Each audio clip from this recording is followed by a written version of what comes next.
Dans un voyage, ce n'est pas la destination qui compte, mais le chemin parcouru. Je suis Gauthier Zimmerman et bienvenue dans Design Journeys. Design Journeys, c'est le podcast qui part à la rencontre des talents du design francophone.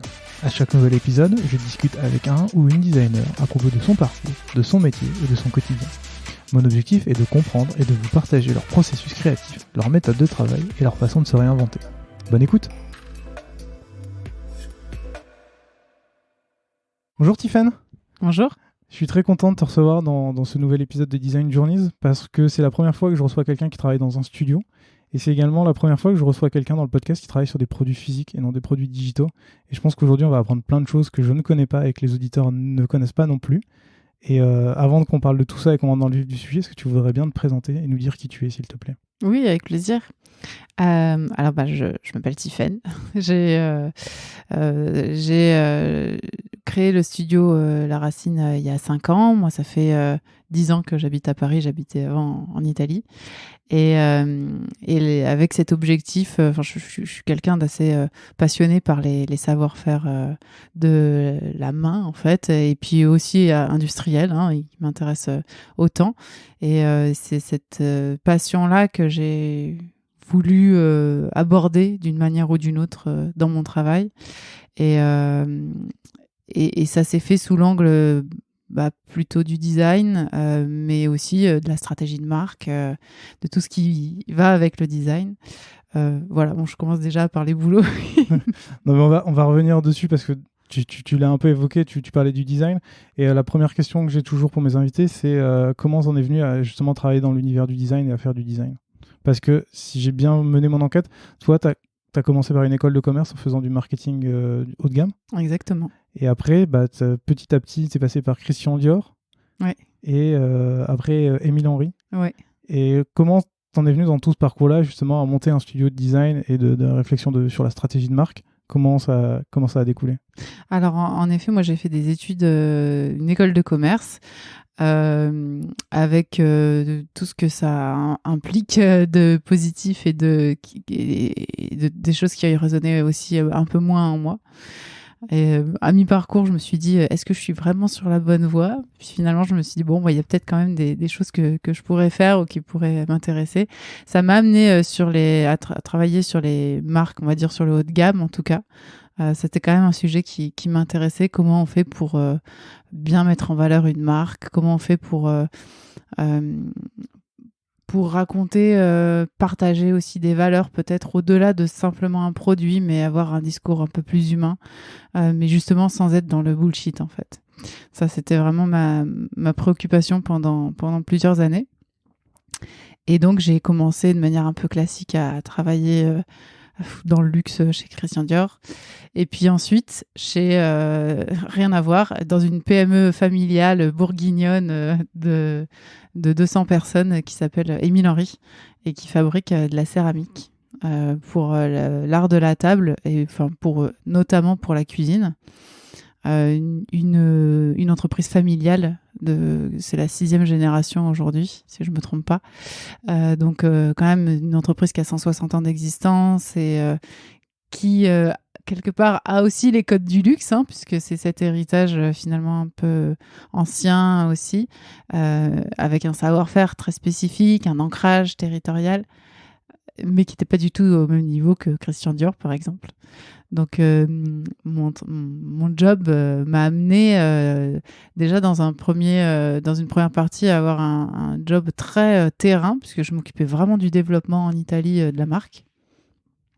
Et après, dans un deuxième temps, de travailler sur les créations produits et sur tous les aspects de marque de l'entreprise, et donc de réussir à partager des valeurs fortes qui sont liées à ces entreprises-là, qui sont des entreprises très, très ancrées sur les territoires. Et donc voilà, c'était vraiment mon sujet pendant quand même un peu plus de 5-6 ans.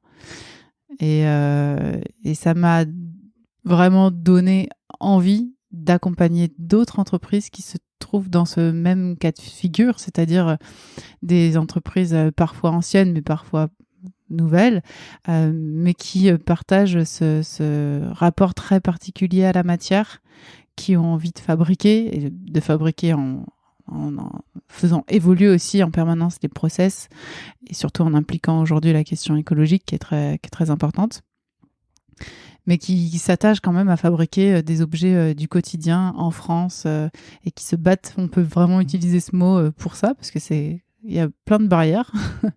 C'est pas simple. Et donc, voilà, moi, mon rôle, c'est de leur donner les bons produits et la bonne marque pour pouvoir exister. Donc, si je comprends bien, si on parle vraiment d'un point de vue de la création produit et de la création de design, en fait, tu l'as appris au fur et à mesure de ton parcours en étant chez Émile Henry. C'est là où tu as commencé vraiment à te spécialisé là-dedans, on peut le dire? Ouais, complètement. J'ai découvert sur le terrain toutes ces questions-là, je les ai apprises. Même ça m'a été transmis par le papa de Henri, qui a commencé à m'expliquer comment il fallait faire les plans en 2D. Enfin voilà, c'était plutôt sympa. Et ça a été au fur et à mesure. Alors aujourd'hui, je fais pas tout du tout dans le design. Il y a beaucoup de personnes avec lesquelles je travaille, mais c'est plutôt une approche globale qui est vraiment très, très intéressante et très pertinente parce qu'on cherche vraiment à apporter de la valeur sur chaque trait, sur chaque courbe, sur chaque texture, sur chaque élément du produit. C'est vraiment essayer de lui apporter une valeur spécifique. Super. Est-ce que du coup, on tourne autour du pot depuis tout à l'heure, est-ce que tu peux nous expliquer précisément ce que c'est que La Racine? Oui, La Racine, c'est un studio un peu atypique. On a un mot, mais c'est peut-être un peu marketing, studio d'innovation des savoir-faire. Je ne sais pas si c'est encore toujours à jour. En vrai, ce qu'on fait, c'est on accompagne donc ces maisons, ces marques héritage ou ces jeunes marques engagées qui souhaitent fabriquer en France. Et notre mission, c'est vraiment de réinventer, de les aider à réinventer et pérenniser les savoir-faire français. Et donc pour ça, on utilise tous les outils du design. Le design, c'est pour ça qu'on dit qu'on est un studio de design global, comme il en existe plein d'autres, mais vraiment appliqué à ces métiers-là.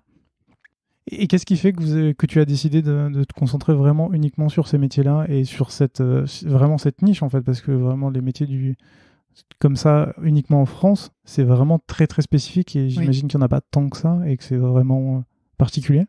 Oui, par passion en fait, par intérêt pour les savoir-faire, et par aussi conviction parce que je crois vraiment dans le fait que c'est important qu'on garde en France des savoir-faire et des productions de produits essentiels.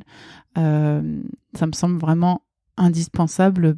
Ça, c'est vraiment peut-être plus politique, mais je milite vraiment pour le fait qu'on garde en France, qu'on garde dans notre pays, en tout cas, un savoir-faire qui nous a été transmis des fois depuis des générations et qui a mis des générations aussi à s'acquérir et parfois on est en train de perdre, souvent même, comme c'est beaucoup arrivé ces dernières décennies.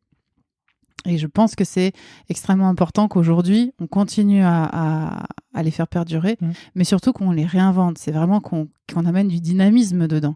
Parce qu'on doit consommer les produits qu'on sait fabriquer, en fait. Et comment tu fais justement pour les aider à trouver ce dynamisme et à les relancer, à les aider? Comment tu fais ça? On a plusieurs outils. Ça va être, il y a bien sûr le gros pan, la marque. La marque, les valeurs, son discours,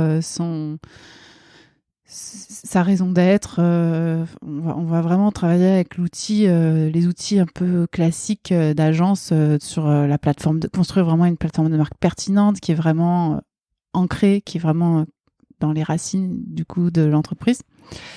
Et puis on a tout le gros pan produit qui aussi est très important en fait, nos clients viennent pas vraiment nous voir en nous demandant on veut faire une tasse café, vous pouvez nous la designer. C'est pas trop ça. Ils viennent plutôt nous voir en disant on aimerait bien se développer peut-être sur le marché de l'hôtellerie. Qu'est-ce qu'on pourrait faire comme produit qui nous différencierait et qui serait du coup créateur de valeur pour nous. Et donc nous, ce qu'on aime bien faire, c'est vraiment aller un peu décortiquer le marché, c'est de comprendre qu'est-ce qui se vend aujourd'hui, qu'est-ce qui se vend moins bien, et puis surtout qu'est-ce qui est légitime pour l'entreprise de porter. Parce qu'un truc je me suis vraiment rendu compte avec l'expérience de ce point-là, et c'est assez intéressant, ça mériterait sûrement d'être creusé d'une manière ou d'une autre, mais je me rends compte que certaines marques peuvent développer des produits super, mais si c'est pas légitime avec leur raison d'être, avec leur cœur de métier, ça ne se vendra pas. Et à l'inverse, quand le produit, il peut être plutôt bien, mais c'est pas le produit le plus révolutionnaire du monde, mais alors il est en accord complet avec l'entreprise, il est attendu par les clients, et alors là, c'est un carton. Justement, c'était un point sur lequel je voulais discuter avec toi, parce que c'est vrai que dans ce podcast, on parle souvent de design et on oublie toute la partie stratégique, voire marketing. On sépare souvent les deux. Et en regardant un petit peu tout ce que tu as fait avec La Racine, je me rends compte que à chaque fois, tu parles vraiment de partir de la stratégie avant de parler du produit. Et j'aimerais comprendre, ou en tout cas te poser une question, comment ça se fait que dans ces métiers du savoir-faire que tu défends, cette question de la stratégie pour créer le produit est vraiment ancrée, là où dans plein d'autres entreprises, en fait, on oublie généralement cette stratégie, ce marketing, et on se concentre vraiment sur le produit, tu vois, dans le sens de dire, j'essaye de solutionner un problème, et on s'en fiche des valeurs, on s'en fiche de qui je suis, mais j'essaye de résoudre un problème. Et là, j'ai l'impression que vraiment, tu pars vraiment de l'inverse en te disant qui je suis, ce que je fais, et de ça découlera le produit. Oui. Pourquoi tu saurais me dire pourquoi il y a un tel décalage, ou en tout cas, est-ce que toi, dans tes clients, quand ils viennent et qu'ils te disent j'ai envie de partir dans de l'hôtellerie, en fait, tu vas leur dire attendez, on va d'abord parler de la stratégie, réfléchir à qui vous êtes, ce que vous faites, avant d'aller plus loin et de se reposer cette question-là? Oui, en fait, moi, je le vois un peu comme ça. Je pense que c'est le bon produit, c'est celui qui est au milieu d'un côté la marque, il est au croisement de la marque et du marché. C'est-à-dire, il est au croisement de qui je suis, qu'est-ce que je peux vendre et quelle valeur je vais mettre dans ce produit-là, quelle intention je vais mettre dans ce produit-là.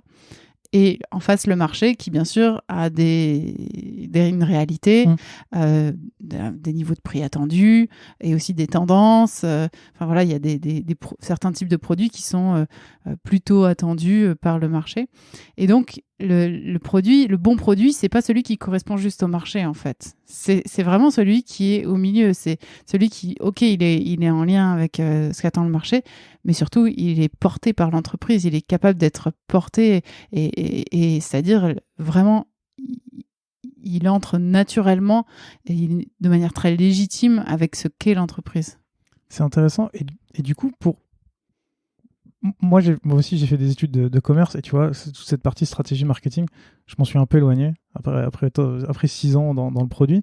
Mais j'aimerais bien, c'est un sujet qui m'intéresse, de comprendre comment tu fais justement pour aider ces entreprises, avant de parler du produit, de comment tu les aides à réfléchir sur cette stratégie et comment tu fais pour la mettre en place, parce que c'est un travail qui est compliqué. Et j'imagine que tu vas pas avoir des clients qui arrivent et toi tu vas leur dire attendez, on fait de la stratégie, voilà, avec des gros sabots, en leur disant on met tout à plat. Comment ça se matérialise? Souvent on met ça sous le chapeau de la marque, en fait.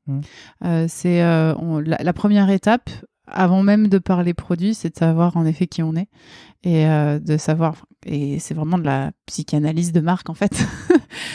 On va dire, on va définir quelle est notre vision du marché, quelle est notre raison d'être, voilà, ces outils-là, parce que ça va nous permettre déjà d'avoir un travail sur la marque, de créer une marque forte, et ensuite aussi d'avoir des produits qui soient cohérents avec la marque. Et ce que je leur dis souvent, c'est une marque forte, c'est pas juste des belles images. Une marque forte, c'est une marque qui porte très clairement ses valeurs et son discours, et de manière complètement alignée avec son produit.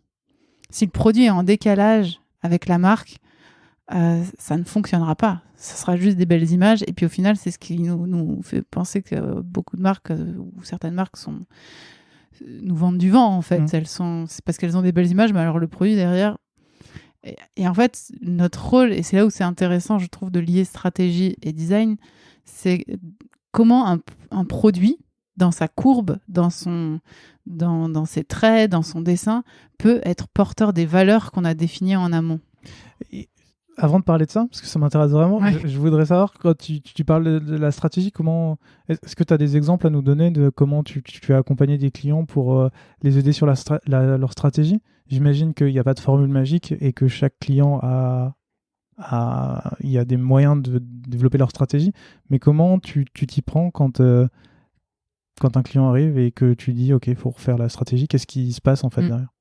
Alors souvent en méthodologie, nous on va passer pas mal de temps avec, on va dire si c'est une PME de 50 personnes, on passe un peu de temps avec l'équipe dirigeante à essayer de comprendre quelle est leur vision. La vision, soit si c'est une personne ou si c'est plusieurs personnes, et aussi des personnes clés dans l'entreprise. Alors ce qu'on appelle les personnes clés, bien sûr, on peut pas faire passer 50 entretiens, mais c'est soit des gens qui sont là depuis très longtemps et qui sont un peu la mémoire de l'entreprise, soit qui ont une vraie vision ou un dynamisme particulier et qui sont porteurs aussi de l'esprit de l'entreprise. Donc on va passer, ça c'est un premier point. On fait toutes ces interviews-là avec vraiment cette volonté de les faire parler sur l'entreprise, de les projeter. On va utiliser des portraits chinois, enfin on fait pas mal de choses comme ça. Et puis on va aussi, on va avoir une analyse des ventes. Ça c'est la manière très, on va dire, analytique. On regarde qu'est-ce qui se vend. Finalement on regarde qu'est-ce qui se vend, qu'est-ce qui se vend pas. Les best-sellers et les worst-sellers. Et il y a toujours un message caché dans cette analyse-là. Ce qui se vend pas, c'est pas forcément un mauvais produit. C'est juste qu'on n'est pas légitime sur ce terrain-là. Alors peut-être que le produit est aussi mauvais. Des fois, ça se combine. Mais c'est aussi la marque est pas légitime là. Donc déjà, ça nous donne des super indications sur qu'est-ce qu'on attend, qu'est-ce que le client attend de cette marque en fait. Qu'est-ce qu'on attend vraiment et qu'est-ce qu'elle est capable de porter comme message. Ensuite, on va avoir un travail bien sûr d'analyse de la concurrence, qui est, on va dire, plus classique. Mais on va regarder surtout la concurrence du point de vue marque, c'est-à-dire qu'est-ce que communiquent, comment se positionnent les autres marques, mais qu'est-ce qu'ils communiquent vraiment en termes de valeur, tout ça. Et ce qui nous amène au final à avoir une espèce de vue assez globale de l'entreprise et de la marque pour pouvoir en faire un premier diagnostic. Et c'est notre première étape. En général, on appelle ça le diagnostic de marque. Et là, on en ressort des éléments clés qui sont inspirants pour construire la suite. Et justement, c'est quoi la suite? C'est vraiment après, t'attaques tout de suite sur des nouveaux produits ou essayer de comprendre comment les produits qui fonctionnent, pourquoi ils fonctionnent, tu parlais tout à l'heure de courbes, etc. pour implémenter la marque dans les produits. Est-ce que c'est tout de suite ce que vous faites ensuite ou il y a... Non, ouais, il y a la deuxième étape, c'est l'étape de la plateforme de marque. Donc c'est vraiment, on va créer ce document stratégique qui va redéfinir les fondations ou l'héritage de la marque, c'est-à-dire d'où on vient, notre vision, notre mission ou notre raison d'être, le manifeste, c'est en quoi la marque va s'engager, mais aussi on va avoir toute une partie plus communication sur quelle est la personnalité de la marque, son territoire d'expression. Ça peut aller, alors ça c'est encore dans des étapes après, mais jusqu'à une charte éditoriale, bien sûr derrière la charte graphique aussi, mais voilà, aussi les bons mots, les bons visuels, les bonnes images pour l'exprimer. D'accord. Et je trouve ça intéressant, encore une fois, mais tu vois, ce que je me dis, c'est tu arrives dans une entreprise et tu vas tout remettre à plat. Tout à l'heure, tu disais que c'était des entreprises qui étaient sur plusieurs générations. Donc j'imagine c'est des familles qui doivent être attachées à ce patrimoine. Comment tu réussis une fois que tu as mis tout ça à plat, à leur dire ok, maintenant on va tout recentrer, on va tout changer? Comment l'affect qui est mis, parce que c'est un peu la même chose dans les startups, quand tu as des PDG qui ont monté la boîte et quand tu commences à la voir changer, tu t'y accroches. Là, j'imagine que sur plusieurs générations, c'est encore pire. Enfin, encore pire ou mieux. Mais comment tu fais une fois que tu es arrivé, toi, avec ce petit document-là, pour dire, voilà vers quoi il faut aller et essayer de les convaincre de peut-être prendre un tournant par rapport à l'image que eux ont vraiment de l'entreprise?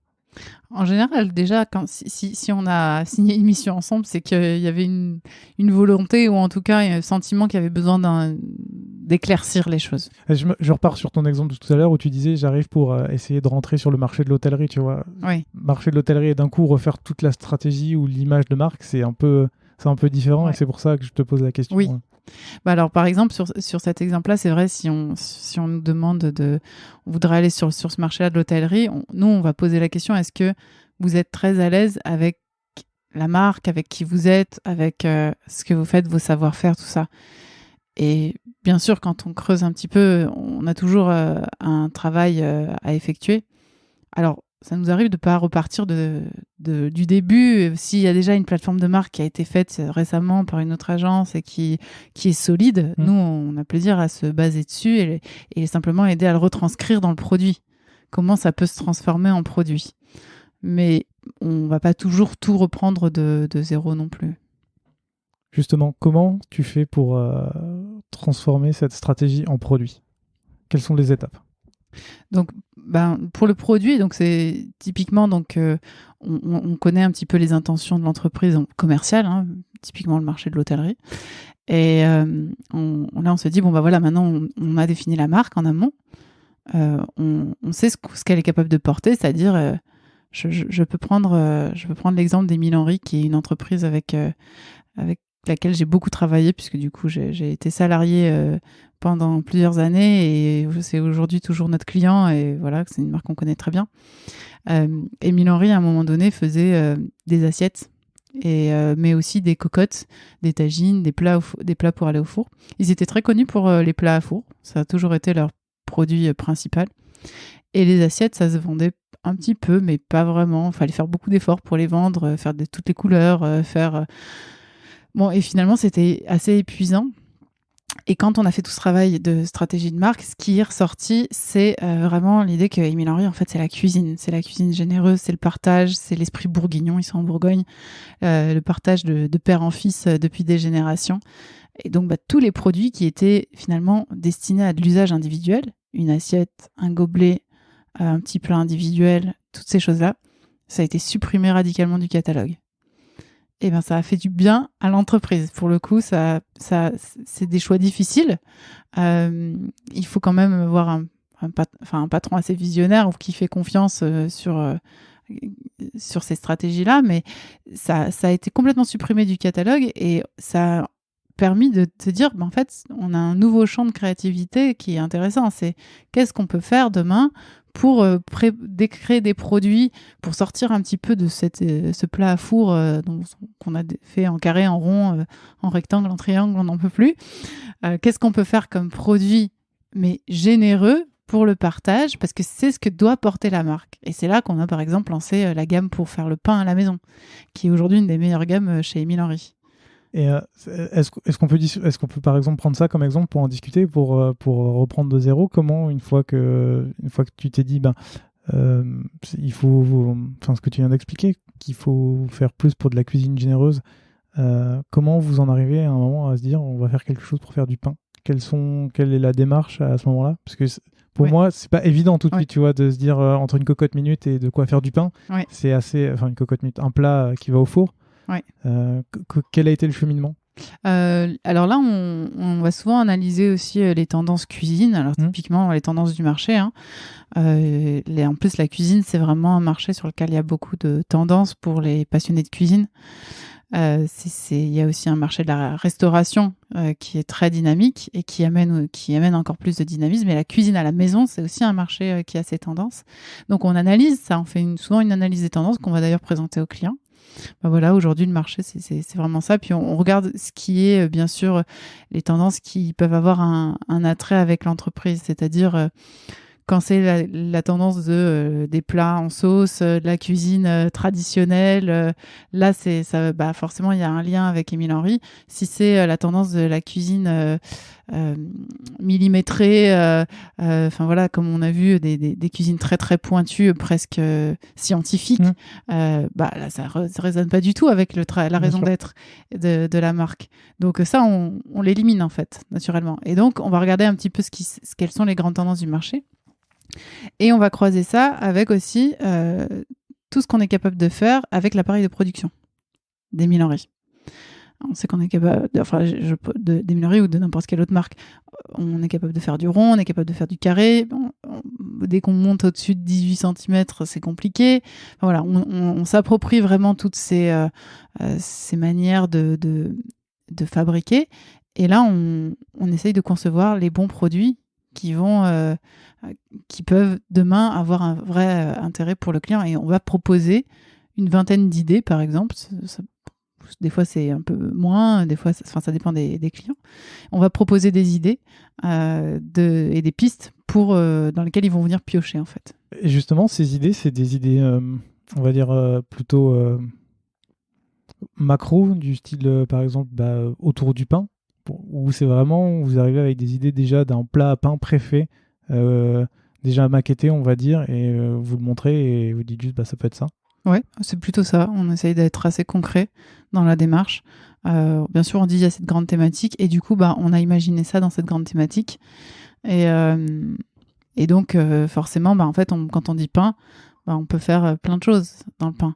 Et donc, d'ailleurs, je pense qu'il doit y avoir une dizaine de produits pour faire le pain chez Émile Henry aujourd'hui. Mais c'est vrai qu'on essaye d'être assez concret. Et c'est finalement ce qui convainc le client aussi, c'est aussi de voir le produit, à quoi il ressemble.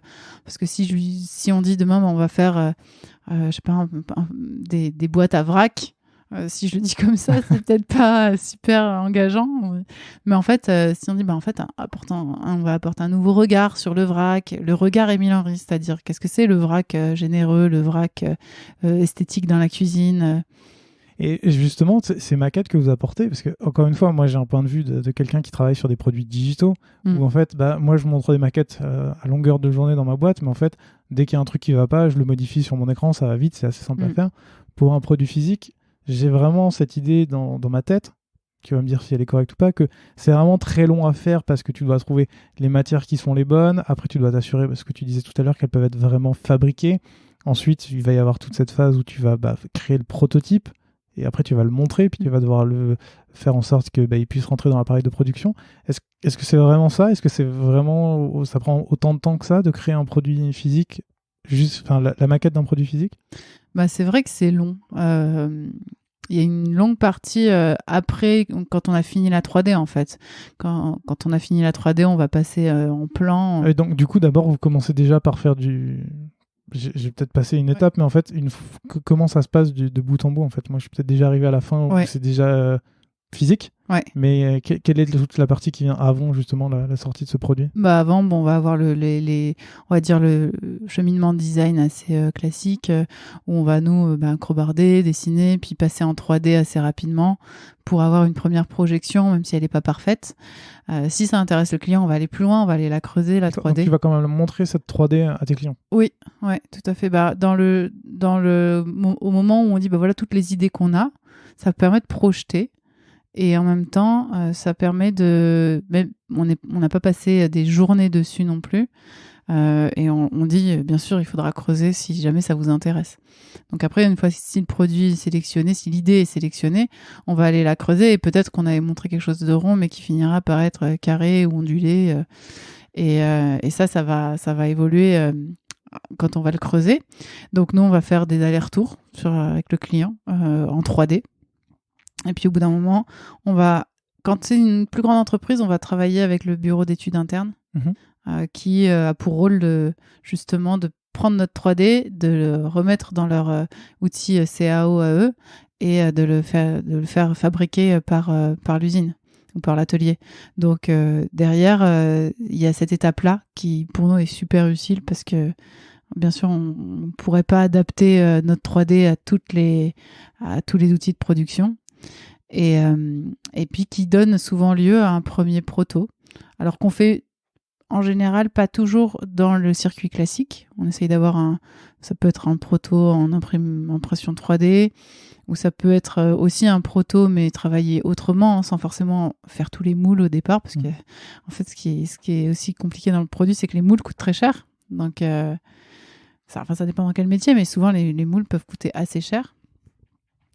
Et donc, on arrive assez rapidement à avoir un premier proto, pas toujours dans le bon matériau, mais qui nous permet de nous projeter.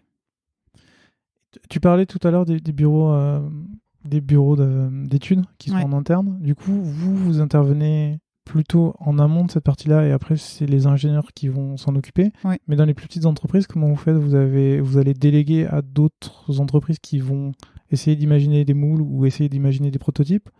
Ou dans toutes les entreprises, il y a forcément un bureau d'études qui va, elle, s'occuper de faire ces produits-là ? Non, il n'y a pas forcément toujours un bureau d'études. Ça peut arriver qu'on passe par du prototypage à l'extérieur. Peut-être pour les entreprises qui sont moins habituées à la création, en fait. Celles qui le sont plus ont souvent un bureau d'études en interne. Voilà, après, ça nous arrive souvent d'aller un petit peu plus loin dans la création et donc de faire les plans 2D et puis de les transmettre directement à l'usine. Hein, ça peut arriver et sans passer par l'étape bureau d'études. Donc, on joue un peu ce rôle, nous, de bureau d'études. Mais ça demande aussi pas mal d'ajustements, d'aller-retour. Et on donne jamais les plans comme ça ou la 3D comme ça. Il y a toujours beaucoup d'aller-retour, des choses à changer, forcément des courbes qui évoluent. Voilà. Finalement, après, c'est un compromis. J'imagine. Et quand tu racontes ça, j'imagine, je me dis, pour moi, tu vois, dans ces entreprises-là, il y avait toujours des designers, des gens qui travaillaient sur les produits. Est-ce que dans certaines petites entreprises, en fait, il n'y a pas de designer et c'est toujours des agences comme la tienne qui créent, en fait, qui créent les produits de l'entreprise? Oui, il y a très peu de designers en interne dans ces genres d'entreprises-là. Ah ouais? Ah oui, très peu. Et comment ça se fait? Parce que ces entreprises-là, elles vendent des produits physiques, donc forcément qui doivent être designés à un moment ou à un autre. Comment ça se fait qu'il n'y ait pas de designer qui soit en interne pour justement pour créer ça, pour créer une cohérence de marque ou... Je pense que c'est une question de taille et une question de nouveauté. En fait, ces entreprises-là, elles ne sont pas liées... Nous, on travaille assez peu dans la mode, par exemple. C'est pas des entreprises qui sont liées à un rythme effréné de création de produits. D'accord. Donc, ils vont créer peut-être 5, 6 produits par an. D'accord. Donc, en général, je pense que c'est plutôt un calcul rationnel qui fait qu'ils disent, 5-6 produits par an, ça vaut peut-être plus le coup de s'appuyer sur un bureau externe que d'avoir un designer en interne. Et peut-être aussi l'envie d'avoir des personnes dont qui vont travailler aussi sur d'autres choses, pouvoir se nourrir d'autres choses. Et voilà, je sais pas. Après, c'est vrai qu'on n'en connaît pas des entreprises qui ont vraiment des designers en interne, ou alors c'est vraiment du bureau d'études et qui peuvent aussi être des anciens designers qui préfèrent la partie bureau d'études et fabrication et qui travaillent à ce poste-là, mais c'est pas du design créatif en fait. D'accord. Mais c'est intéressant parce que tu vois, pour moi, j'avais dans ma tête, j'avais vraiment cette idée que tous les ans, il fallait sortir une nouvelle collection pour pouvoir la vendre, alors que pas du tout en fait. C'est plus un rythme, dis-moi si je me trompe, mais beaucoup moins effréné dans le sens où comme tu vends plus un savoir-faire, le produit dure dans le temps et donc tu n'as pas besoin de le changer tous les ans pour essayer de pousser les gens à acheter. Il y a besoin de nouveautés.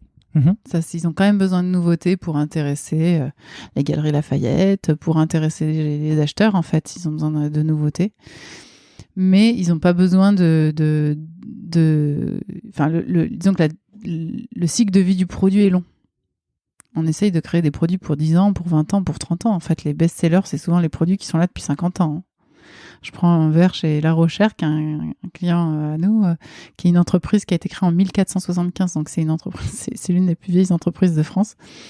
Et il y a un verre qui est le verre abeille. Je pense qu'il est là depuis 70 ans, quelque chose comme ça. Et c'est un verre qui est emblématique. À mon avis, quasiment tout le monde l'a déjà vu. Ne sait pas que c'est La Rochère qui le fabrique, mais l'a déjà vu quelque part traîner dans une vieille maison de campagne où mais c'est ce genre de produit pérenne qu'on essaye de créer en fait. Nous, notre rêve, c'est de créer des produits qui durent 100 ans. Oui, complètement à l'inverse de ce qui se fait aujourd'hui, j'ai envie de dire de l'icéisation des produits où en fait tu essayes de renouveler le plus souvent possible parce que ça coûte pas cher, donc c'est pas très grave. Très bien. Tout à l'heure, quand on parlait justement de créer ces produits-là, j'avais lu dans une de tes interviews, tu disais « Nos industriels français ont la fragilité de leur force. Ils ne peuvent se permettre de rater une nouvelle collection. » Et du coup, je me suis posé la question, d'autant plus là par rapport à ce qu'on s'est dit, est-ce que vous faites quelque chose qui peut s'apparenter à ce qu'on appelle dans le produit digital la recherche utilisateur? Est-ce que vous allez voir des clients, leur présenter le produit, le prototype pour savoir ce qu'ils en pensent, ce qu'ils font, comment ils l'utilisent? Est-ce qu'il y a cette partie-là? Oui, alors le plus possible, on essaye de le faire. On ne peut pas le faire tout le temps, parce que ça dépend aussi du champ d'action qu'on va avoir. Mais oui, ça complètement. Et puis même, on les teste beaucoup, nous, les produits. On va les montrer aux professionnels du secteur. C'est une partie hyper importante. On a fait des verres à whisky, par exemple, il n'y a pas très longtemps. On a passé du temps à aller voir des baristas, des gens qui sont des barman, des différents types de profils, en fait, dans l'hôtellerie-restauration, parce que c'était quand même un produit qui était plutôt dédié à ce monde-là. Et en fait, on s'est rendu compte d'ailleurs qu'il y avait plein de particuliers qui étaient aussi intéressés, ce qui nous a permis d'ailleurs de créer un coffret cadeau, tout ça spécifique. Mais oui, c'est vrai que l'utilisation est hyper importante et on essaye au maximum de les faire tester. Et, comment ça se passe quand c'est moins avec des professionnels, plus avec des particuliers? Est-ce que vous avez déjà des personnes qui sont, on va dire, des consommateurs vous avez des personnes à disposition que vous pouvez déjà aller voir? Parce que j'imagine que faire un verre à whisky, c'est pas forcément la même chose que faire un plat pour le four. Je sais que tu travailles pour d'autres entreprises qui sont pas du tout dans ce secteur-là, donc forcément c'est une autre cible. Comment vous faites? Soit on peut se baser sur une population qui est présente dans la marque. Alors, ce qui est génial, c'est les sites internet des marques. Maintenant, comme ils ont quasiment toutes des sites e-commerce, elles ont des fichiers de clients en ligne. Donc, ça nous sert aussi souvent pour d'envoyer un petit mail. Est-ce que vous auriez 10 minutes pour répondre à nos questions Bon, ça, on s'en sert un petit peu. Même parfois, on les appelle, en fait. On leur demande si on peut s'appeler. Et puis, ça nous est arrivé de faire des entretiens, des fois des entretiens d'1 heure avec des personnes pour savoir comment ils jouent aux cartes, par exemple. Qu'est-ce qu'ils font, quel jeu. On travaillait pour une marque qui fait des cartes à jouer. Donc voilà, c'est des questions comme ça. Et même d'aller, pourquoi pas, passer un moment avec eux le samedi après-midi au tournoi de cartes et voir comment ça se passe. Dans quoi ils rangent leurs cartes, comment jouent, en fait. On partage pas les passions de tout le monde, mais du coup, les cercles de jeux de cartes, fallait s'y coller pour comprendre comment ça fonctionnait. Et comment tu fais pour justifier cette démarche auprès de tes clients? Est-ce qu'il y a est-ce qu'ils sont enclins à se dire, OK, il va y avoir de la recherche utilisateur et ça va être chouette, ou est-ce qu'ils sont plus réservés à se dire, on connaît notre produit, on connaît ce qu'on fait, on n'a pas forcément besoin d'aller les voir? Alors vraiment, ils sont toujours très contents de ça, parce que souvent c'est des marques qui connaissent pas très bien leurs clients au final. C'est vraiment des industriels, donc des industriels ou des artisans, donc ils ont les mains dans le cambouis quelque part, même s'ils dirigent des ateliers, mais c'est pas des gens qui passent du temps auprès de leurs clients. Ils savent pas du tout comment sont utilisés leurs produits, et on est souvent dans le cadre de marques, alors c'est pas tout le temps le cas, mais c'est souvent des marques qui travaillent en, comme on dit, B2B2C. Donc il y a un intermédiaire en plus entre les deux, ils vendent pas directement à leurs clients. Donc tout ce qu'on peut aller chercher comme information auprès des utilisateurs finaux, ça les intéresse toujours. Et comme c'est une approche qui est très concrète, qui est très terrain, ça leur parle. C'est des gens de la matière, c'est des gens du fer, ça leur parle. C'est intéressant. Je te pose la question parce que je sais que dans les produits numériques, tu as beaucoup de réticence à se dire, comme il faut aller toujours plus vite, faire toujours plus, on se dit toujours, ne pas voir des utilisateurs, c'est pas grave, on les connaît. Et je trouve ça intéressant de se rendre compte que déjà, dans le produit physique, il y a une temporalité qui est beaucoup plus longue, et que c'est pas forcément, parce que tu disais, sortir tout le temps des nouveaux produits. Et du coup, il y a vraiment cette volonté de vouloir apprendre des gens et voir ce qu'ils font. Oui, complètement.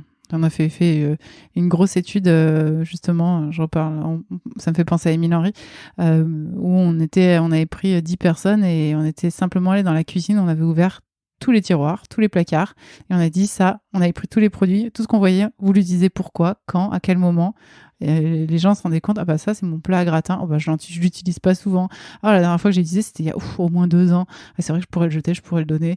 Et en fait, on se rendait compte, il y avait des choses qu'ils avaient gardées, il y avait des choses qu'ils avaient ramenées de voyage, il y avait des choses, et il y avait toute une histoire, toute une vie en fait dans les placards de la cuisine. Ça nous a donné de la matière à création pour 3 ans au moins. Ah ouais. Oui, c'est super intéressant. Et tu vois, dans toute cette idée de créer des produits, de créer des nouvelles choses, je me suis quand même posé une question, c'est est-ce qu'on peut vraiment encore révolutionner des produits, des objets physiques aujourd'hui? Est-ce qu'on peut... tout à l'heure, tu parlais d'un verre à whisky, tu parlais de cartes de jeu, on parle de plats pour le four. Un peu bêtement, je me dis, il n'y a pas grand-chose à créer de plus aujourd'hui. Et je sais qu'encore une fois, c'est un biais du monde de la start-up où, tu vois, l'ubérisation, la disruption, etc. On n'arrête pas de dire on va créer de nouvelles choses. Et moi, je me dis, une tasse à café, finalement, ça aura toujours la même forme. Tu auras toujours une petite coupelle, la tasse et de quoi attraper la tasse. une once. Donc du coup, est-ce que c'est une vision qui est extrêmement biaisée ou est-ce que on est plus aujourd'hui dans rendre un produit joli et peut-être plus simple à utiliser, mais où il n'y aura pas de grande révolution derrière? Alors, c'est sûr que le mot révolutionner, il est un peu fort pour les usages classiques. En revanche, il y a quand même des changements qui peuvent être importants. Je vais reprendre ton exemple de la tasse à café, où on avait, comme tu dis, l'anse, la coupelle, la soucoupe et la tasse. Bah, Nespresso, avec leur cafetière ces dernières années, ils ont amené le verre, en fait. Avant, on n'utilisait pas de verre pour boire le café. C'était toujours de la céramique ou de la porcelaine. Ils ont amené le verre. Et ben, ça a ouvert un champ de création incroyable. Et on a créé une des dernières tasses à café qu'on a justement dessinées au studio. Elle n'a pas de soucoupe, mais elle a un petit pied en hauteur comme un verre à vin. Et c'est justement, on essaye quand même de sortir des sentiers battus aussi pour amener des produits un peu, alors iconiques, le mot est un peu fort, mais des produits qui plaisent, mais qui restent intemporels, parce que c'est vrai que notre métier, c'est pas justement d'essayer de révolutionner, c'est essayer de durer.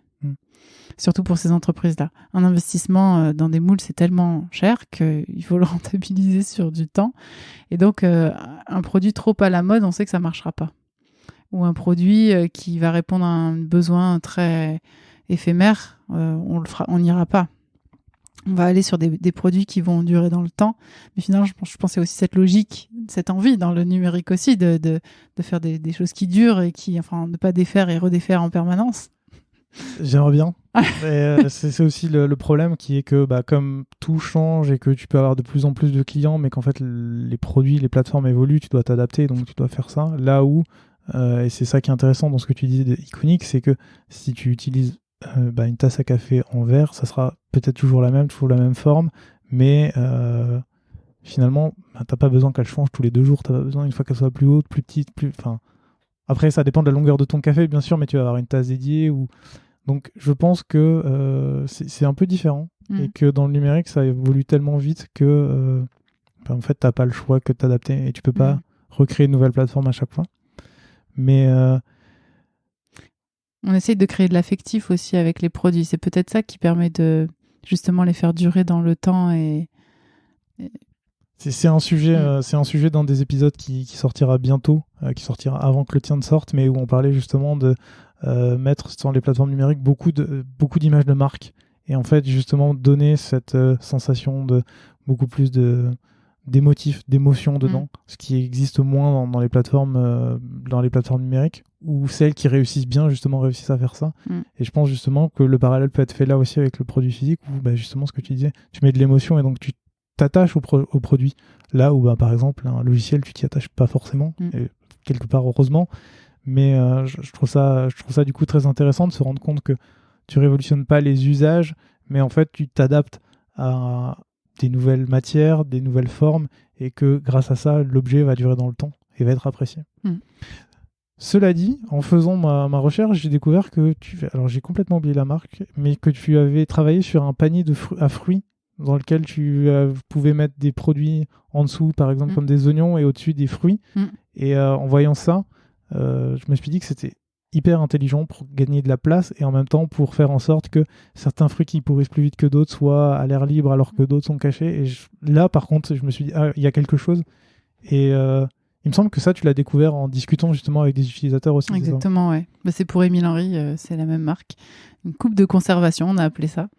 Oui, c'est typiquement ce qu'on aime bien, en fait. Ok, ça restera un produit pour mettre des fruits. Mais en fait, c'est pas une coupe à fruits. Et c'est pas non plus le bac du frigidaire. C'est autre chose. Et c'est un produit qui est plus en lien avec les attentes d'aujourd'hui, qui sont envie d'avoir moins de produits, de fruits qu'on jette à la poubelle, prolonger leur durée de vie. Quand on achète des oignons et qui pourrissent le lendemain, c'est pas très agréable. Enfin voilà, et être dans cette démarche aussi un petit peu plus anti-gaspi à la maison. Et donc forcément, on peut créer des produits pour ça aussi. Et sortir aussi au maximum les produits du réfrigérateur, parce qu'on a tous tendance à mettre trop de choses dans le réfrigérateur, des choses qu'on ne devrait pas mettre dans le réfrigérateur. On parle beaucoup de cuisine ce soir finalement, c'est avec cet exemple-là. Mais oui, c'est un exemple qui parle à beaucoup de gens. Ouais. Mais c'est vrai que voilà, cette coupe de conservation, c'était donc c'est comme tu disais, sur 2 étages, il y a une partie en dessous à l'ombre, enfin dans l'obscurité avec des trous qui permet de faire passer l'air. Et là, c'est vraiment le meilleur climat pour faire durer les oignons, l'ail, les pommes de terre. Et au-dessus, le liège qui permet d'en faire une coupe à fruits, parce que le liège, naturellement, alors ça, c'est pas prouvé, on n'a pas des études à l'appui, mais c'est une recette de grand-mère, donc on s'est dit que ça valait quand même peut-être pas mal d'études. C'est le liège éloigne naturellement les moucherons, qui sont souvent une problématique en cuisine. Donc c'est vrai que ce produit-là, il est tout simple quand on le voit, et il marche super bien parce que il est vraiment adapté à des nouveaux usages. J'essaierai de mettre la photo dans la description de l'épisode, comme ça les gens pourront aller voir de quoi on parle. Mais tu vois, du coup, comme ça c'est relié à Émile Henry, et donc on en revient encore à toute la discussion qu'on a eue, à quel moment tu te dis que ce produit-là qui ne va pas au four, ou qui ne... Comment vous en êtes arrivé là pour vous dire, ok, ça va bien avec la marque, avec la stratégie qu'on avait, en dehors du fait que ça soit dans la cuisine? Oui. Là, il y a des thématiques sur lesquelles on n'ira pas. Il y a des thématiques sur lesquelles on s'est pas mal posé de questions pour savoir si c'était légitime ou pas. C'est vraiment notre question de la légitimité. Et toute la question de la conservation, elle est devenue elle est devenue naturellement légitime pour Émile Henry, parce que on est sur des beaux objets, donc des objets qui sont présents dans la cuisine, qu'on peut laisser apparents même. Et aussi parce qu'ils rentrent c'est des éléments qui vont rentrer dans la composition des recettes. Donc c'est la cuisine aujourd'hui, ça se limite plus à j'achète au supermarché et je fais chez moi. Certains vont avoir des potagers, alors pas nous à Paris, mais de plus en plus les gens ont des potagers et cultivent chez eux. Et il y a aussi cette volonté, une vraie tendance qui ramène aussi la personne passionnée de cuisine à aller au marché, à aller prendre le temps de choisir ses fruits et légumes.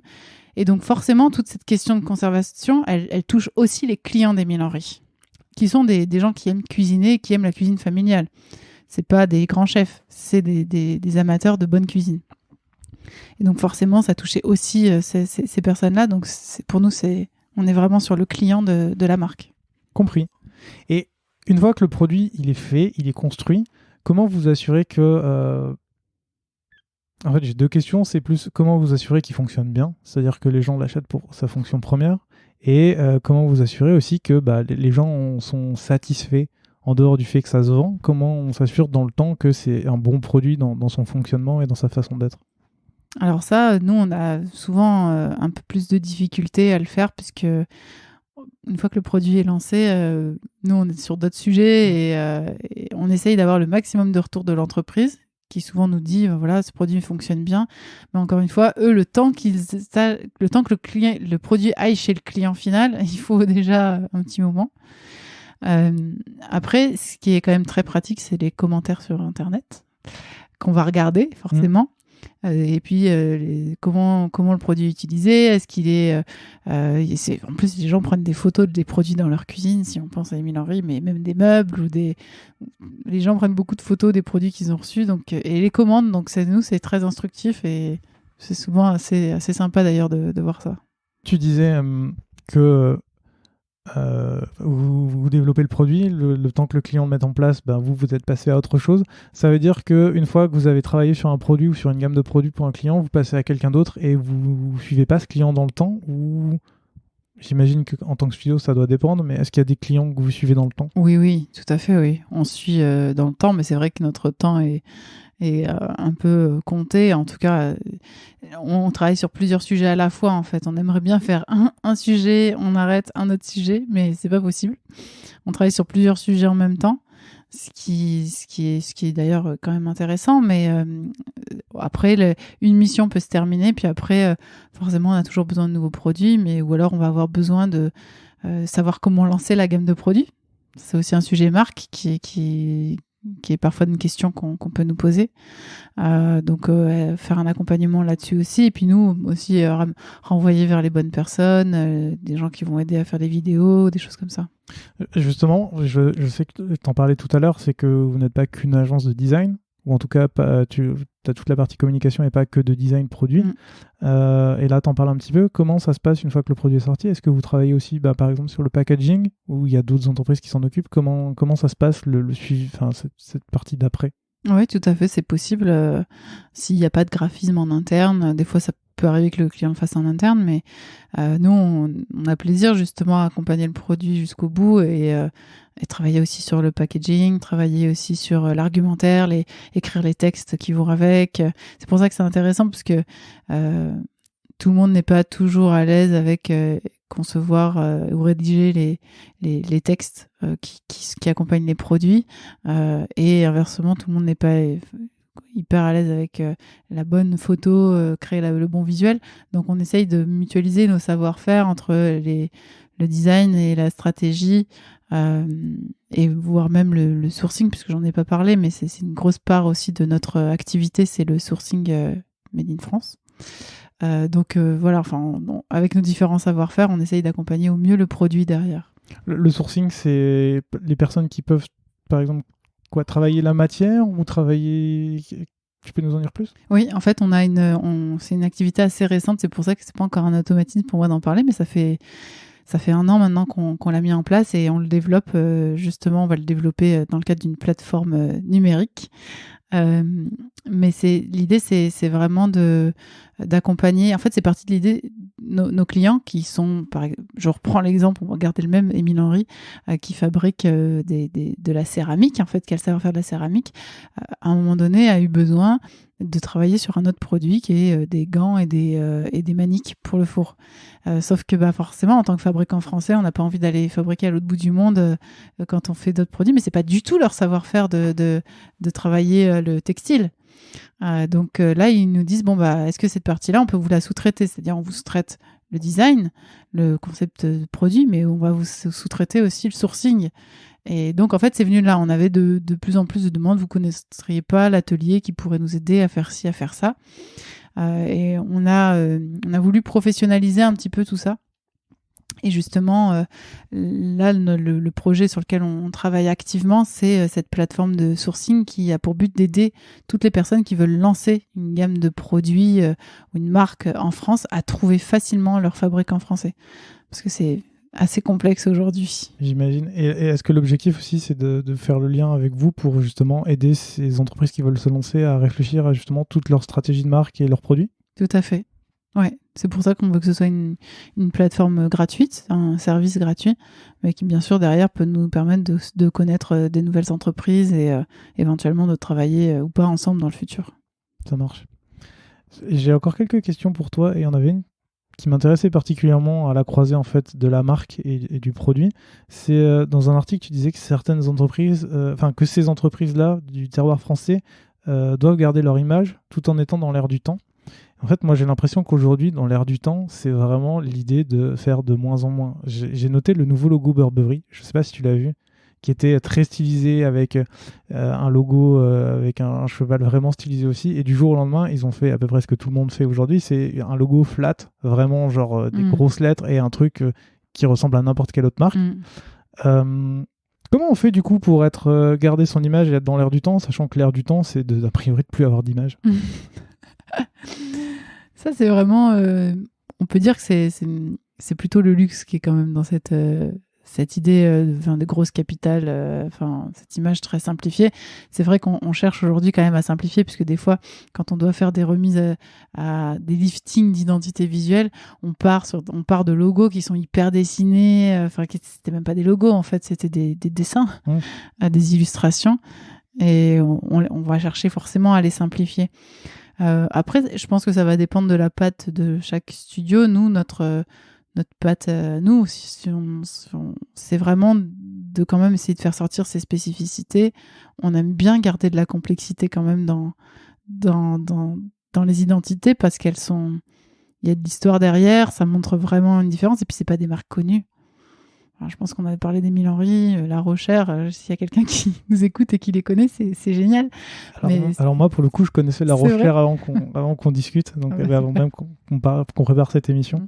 Mais je comprends, mais en même temps, tu vois, je me disais, comme c'est des marques qui quand même proposent des produits on va dire luxe, mais qui sont quand même assez chers par rapport à assez haut de gamme.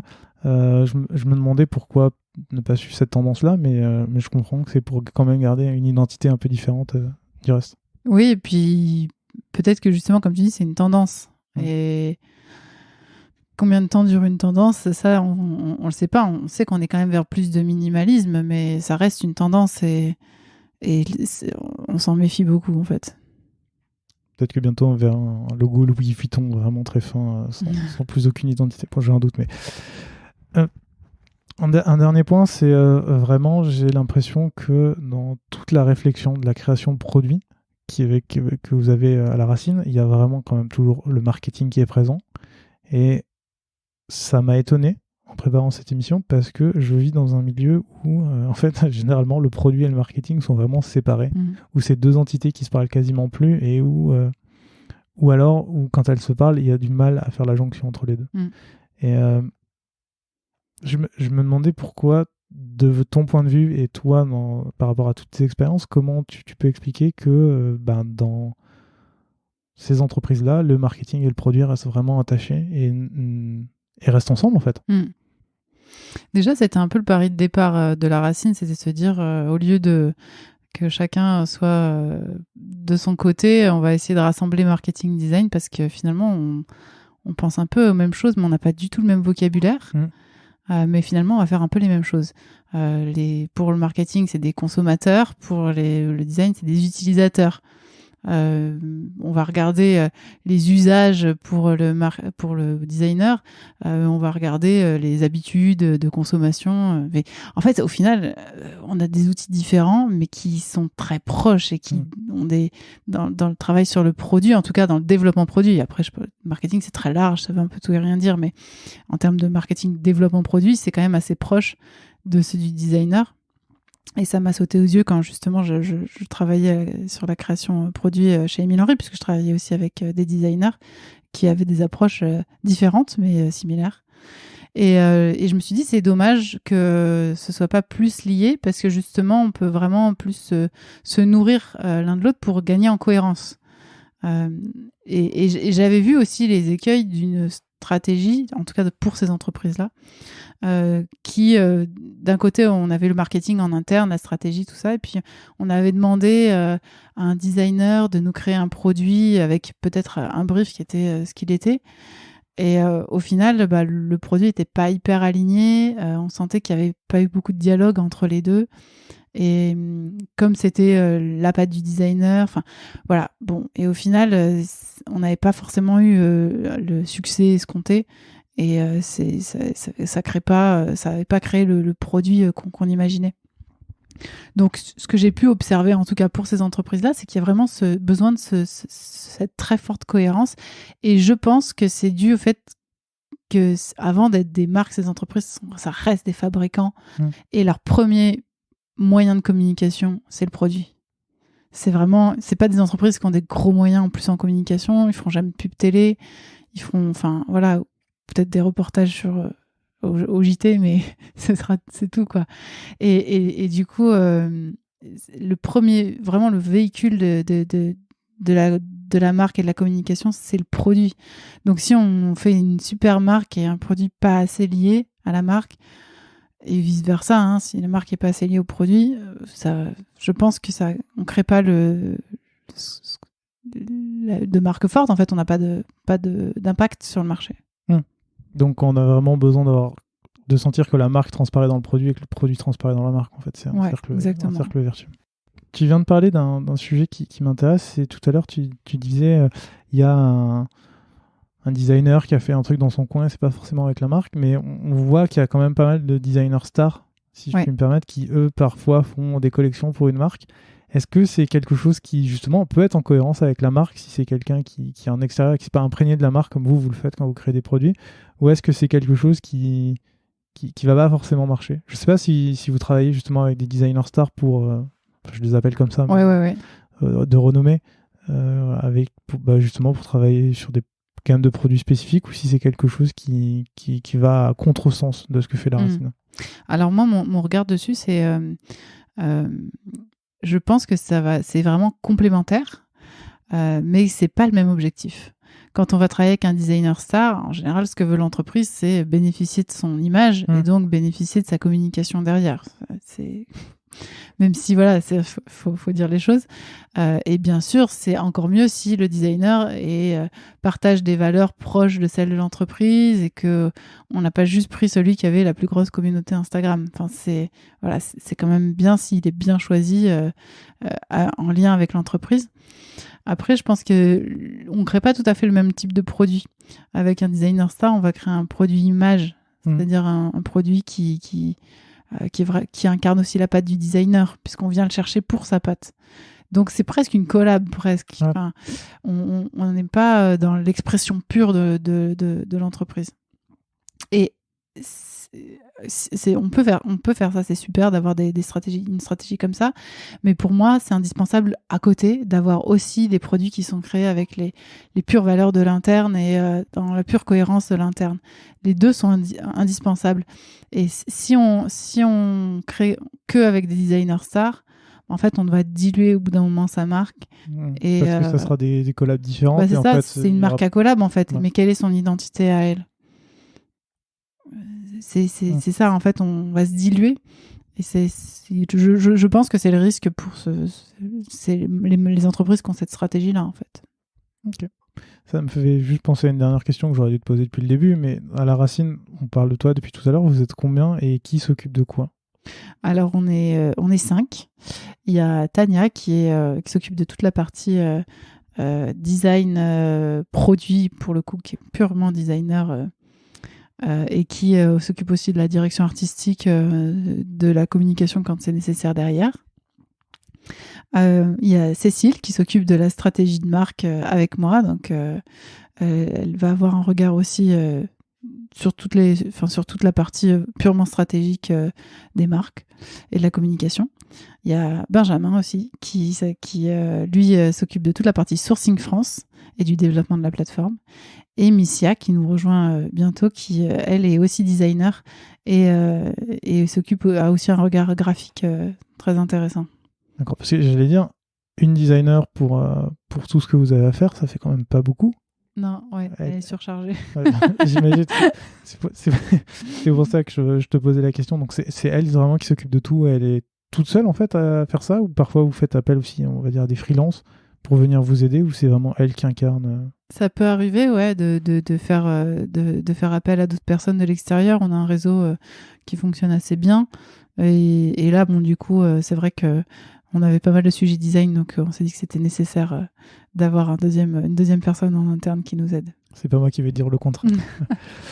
On en arrive à la fin de notre discussion. Comme tu le sais, je t'ai envoyé la question avant. Ma question finale, c'est de savoir si tu as des ressources à nous recommander. Et du coup, est-ce que tu as des ressources à nous recommander? Alors, c'est marrant parce que quand tu m'as posé la question, je me suis dit, en fait, j'ai l'impression de ne pas lire grand-chose sur mon métier. C'est ce que me disent à chaque fois mes invités. Je lis pas trop, mais ça ne concerne pas que les livres. Hein, ça peut être tout et n'importe quoi. En fait, pour moi, me tenir un petit peu à jour sur mon métier, ou ce que j'aime bien. Alors, il y a un média qui s'appelle justement Nouveau Départ, qui est un média peut-être... je sais pas si c'est alternatif, mais créé par Laetitia Vito, qui est intéressant parce qu'elle c'est plutôt elle va interroger des sujets, des problématiques d'aujourd'hui, typiquement le télétravail, comment on passe la crise, la place des femmes au bureau, enfin voilà, des sujets, mais en même temps avec une approche très concrète, mais avec un vrai regard aussi philosophique, hein, qui est intéressant. Moi, je trouve que c'est assez nourrissant en fait pour sortir aussi simplement des problématiques de marque qu'on a tous les jours et qui, au bout d'un moment, peuvent être un peu toujours les mêmes. Et pour nous nourrir, en fait, moi, j'aime bien avoir ce regard, cette approche, écouter en tout cas des gens qui parlent de sujets sociologiques intéressants. Il y a aussi un podcast intéressant dans le design qui s'appelle Dessin, qui a été créé par Laure Choquet, qui est assez chouette aussi.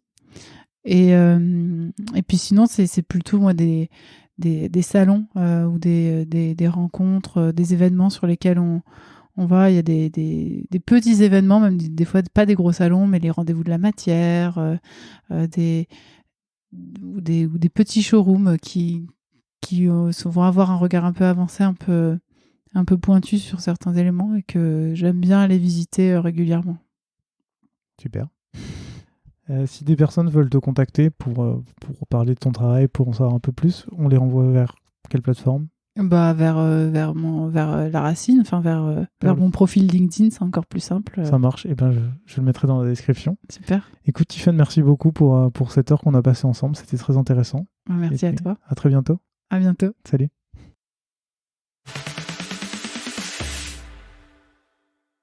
Merci d'avoir écouté cet épisode jusqu'au bout. Si vous l'avez aimé, n'hésitez surtout pas à vous abonner sur votre application de podcast préférée. Vous pouvez aussi mettre 5 étoiles sur Apple Podcast, c'est ce qui m'aide le plus à faire découvrir l'émission. À très bientôt.